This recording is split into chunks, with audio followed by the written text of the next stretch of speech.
Yeah, get in there. You're filming, right? Okay, whatever.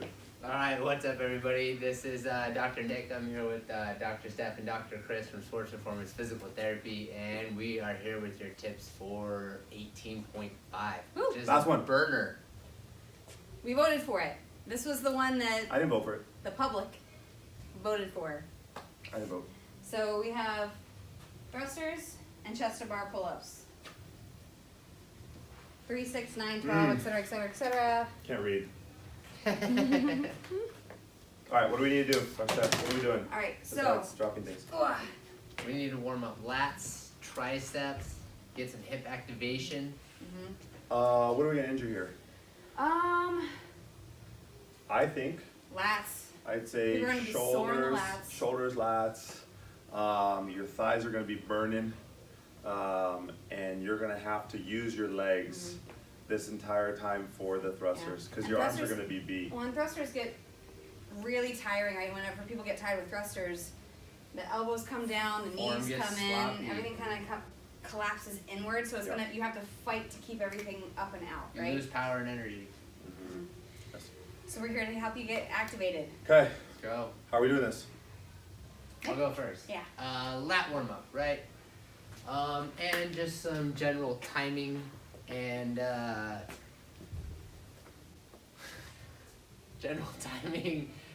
rhythm for when you're in it, okay? This is just beat swings, holding on to the bar, and it's all rocks opening. Fancy. Nice. I like that. Hey, easy on the mirror. Right, get you by it. You do it to the mirror so you can look at yourself while you're doing it. That's how he has it set up in his garage. Next is just more of a lat opener, and this opens up the thoracic spine too, so grab a kettlebell. And then I like to get down on the floor, and I'm gonna bring my knees so they're above my hips to kind of fix my lumbar spine, so I'm just working on opening up the thoracic spine. And then get here and bring the kettlebell overhead. Ooh, I see. I like that. All right, so what do you need to watch for here, Dr. Nick? You need to watch for upper back coming up. So what he's saying is, if you have kind of short, stiff lats that are going to be pulling because they attach to your thoracolumbar fascia, fancy word, basically your low back. And as you come up and they're stiff, it's going to pull at your low back. So what this is going to do is test your ability to open up your lats. So tighten your stomach. Don't let your back arch. So keep that tight, and now your lats are going to be tested. For those who have kind of normal lat length or don't have any issues, this might not be all that challenging. But for those who kind of have that stiff shoulder upper body, that's going to be a great stretch to be able to open that up. And it really, you can't hide a lot in that stretch. So it's a great opener. Okay. Another lat opener that I'm going to add to the two that Nick has. I need a partner for this though. Not me. All right, Nick, if you can grab the bar again. This is a great partner stretch for your lats. So this is actually really going to help you get that wide wind up for your chest to bar. For those who don't do butterfly. And you can just kind of triple that up and get a big stretch across that. So that's a good stretch. So notice that she is coming into probably a little bit lower than mid-thoracic. Not on the low back because that's really gonna affect it. So right. Where's most of your pressure? Most of my pressure was kind of towards his. If this is his mid-thoracic spine, I'm kind of right here at his lower part of his thoracic spine, not in the small part of his back, which is gonna arch his Where do you back. feel that stretch at? About mid-back. You want to open it up right, like in between the shoulder blades. Okay, cool. The other thing that's going to be really important, guys, and this is important for me, this is what I think about that I'm going to need to work on, I need help keeping my elbows up. So, in addition to a lat stretch everywhere else that we just showed you, the other one to get your elbows involved too here is elbows up on, you can use a bench, you can use a box jump, doesn't really matter. It's just something that you can prop your elbows up on and get your chest through.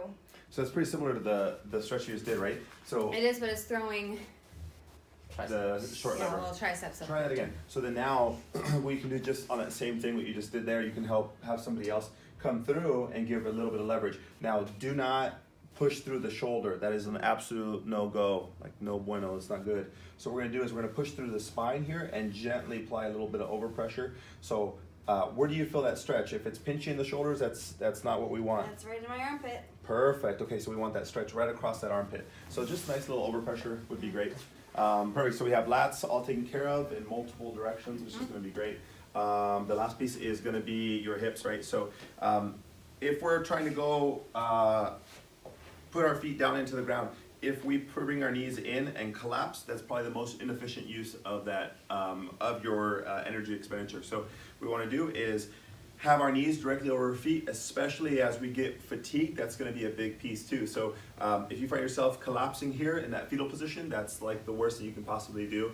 You're asking for injury, whether that's low back pain, knee pain, or hip pain. So what we're going to do is we have a mini band here.